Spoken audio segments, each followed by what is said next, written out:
Comscore नुसार आता isakal.com आहे देशातील नंबर 1 ची मराठी न्यूज वेबसाईट। प्रत्येक अपडेटसाठी isakal.com ला नक्की भेट द्या। त्यावरती 2021 ला एक हल्ला झाला होता। माझ्या गाडीवरती दगड टाकला होता आणि त्याच्या छातीवरती शरद पवारांचा टॅटू होता। हे तुम्हाला प्रकरण सगळ्याला माहित आहे आणि हे सगळं प्रकरण रोहित पवारांनी केलं होतं। रोहित पवारांनी या सगळ्या प्रकरणात बैठका केल्या होत्या। तुमच्या विरोधामध्ये रोहित पवार मोठं षडयंत्र रचतोय, सुप्रिया सुळे षडयंत्र रचतायत। माणूस फोडणारा त्याच्याही छातीवरती टॅटू आहे। परंतु तपासामध्ये जे विषय पुढे आले ते माननीय मुख्यमंत्री महोदयांनी काल सभागृहामध्ये सांगितले।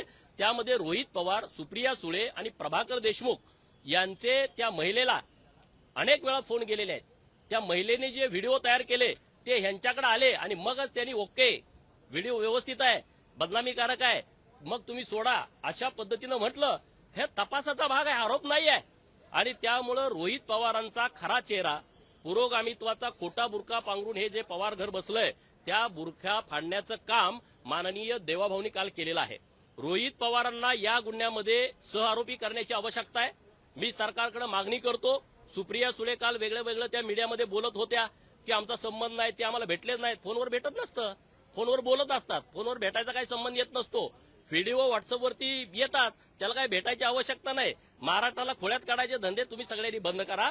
सरकारला माझी विनंती आहे की या प्रकरणामध्ये जे आरोपी भगिनी आहे तिच्यासोबत यांना सहआरोपी करा आणि यांच्यावर कठोरातली कठोर कारवाई करा।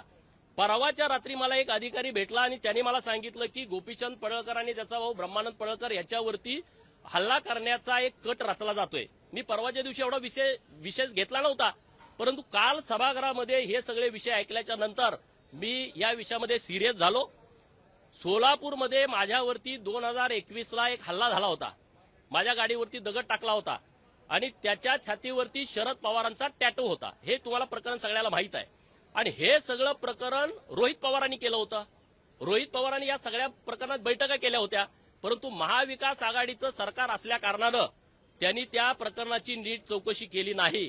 आता माझ्यावरती अटॅक करण्याचा प्रयत्न करतोय। आटपाडीमध्ये काही लोक त्यांना पुढे करून, माझ्या समाजाची लोक पुढे करून अशी मला माहिती मिळते आणि मग मला शंका येते या विषयामध्ये, कारण तिथं कुणाच्यामध्ये धमक नाही, माझ्यावरती अटॅक होईल।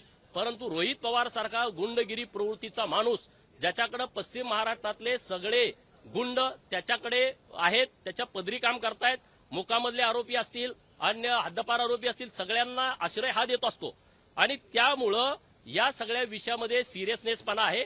हा एक सहकारी आहे, हा शरद पवारांचा जवळचा कार्यकर्ता आहे, हा या त्या सगळ्या प्रक्रियेतला एक भाग होता।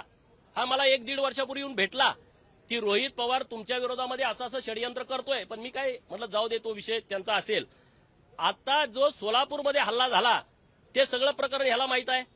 पुण्यश्लोक अहिल्यादेवींची जयंती आम्ही जेव्हा शरद पवार तिथं कार्यक्रम हातामध्ये घेतला त्या जयंतीमध्ये आम्ही त्यांना विरोध केला। तिथं या सगळ्या पोरांना रोहित पवारांनी सांगितलं तुम्ही तिथं जाऊन दंगा करा, सगळ्या भानगडी करा आणि ह्या काय असा तसा नुसता फॅन नाही आहे, त्याच्या छातीवरती शरद पवाराचा गोंधन आहे, टॅटू आहे।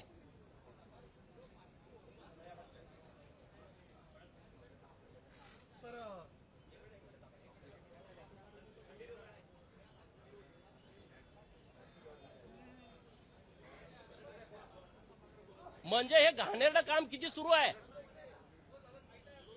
हे मला वर्षभरापूर्वी भेटले होते। पिंपरी चिंचवडला मी कार्यक्रमाला गेलतो, यांची माझ्या अगोदर ओळख पण नव्हती, परंतु हे माझ्याकडे आले की तुम्हाला धोका आहे, तुमच्या विरोधामध्ये रोहित पवार मोठं षडयंत्र रचतोय, सुप्रिया सुळे षडयंत्र रचतायत। माणूस फोडणारा त्याच्याही छातीवरती टॅटू आहे आणि ह्यांचं प्लान धनगराची माणसं पुढे करा, म्हणजे गोपीचंद पडळकरला धनगराचा विरोध आहे। हा जो आता जो विषय वाग्यात चालला हेच प्रकरण, अशी षडयंत्र ही लोक रचतायत आणि म्हणून राज्याचे मुख्यमंत्री माननीय देवाभाऊंच्याकडे माझी विनंती आहे की या महादेव देवकातेंच्या बरोबर यांचं स्टेटमेंट घेऊन रोहित पवाराला माझ्या गाडीवरती जो हल्ला झाला 2021 ला त्या हल्ल्याचा, त्या घटनेचा फेर तपास करून रोहित पवाराला त्या घटनेमध्ये आरोपी केला पाहिजे। आज जे माझ्यावरती अटॅक करण्याचा जे मला अधिकाऱ्यांनी सांगितलं ती गोष्ट 100% खरी असणार। अशी जवळची मुलं ज्यांना तुम्ही पुढे करताय, ज्यांना तुम्ही गोपीचंदवरती अटॅक करा, त्याच्यावरती व्हिडिओ करा, त्याच्यावरती पोस्ट टाका। माझ्यावरती जेवढ्या पोस्ट टाकलेत तेवढ्या सगळ्या पोस्ट रोहित पवारांनी करायला सांगितलेत। हे अशा पद्धतीने व्हिडिओ करा, अशा पद्धतीने आरोप करा आणि जयंतीच्या कार्यक्रमात जाऊन दंगे करा, जिथं कुठं धनगर समाजाचा कार्यक्रम आहे तिथं जाऊन तुम्ही दंगे करा, ही तुमची वृत्ती. देवाभाऊनी हे काल खरं प्रकरण समोर आणलं, रेकॉर्डवरती आणलं, तोंड बंद झालं. म्हणून बोलायचं यार, काय बोलतोय, तुला तोंड आहे बोलायला? जो आजोबाचा विषय आहे तोच हा पुढे चालवतोय आणि या विषयामध्ये आम्ही शांत बसणार नाही. या विषयाला सातत्यानं आम्ही विरोध करू. म्हणून सरकारकडे 2 मागण्या आहेत.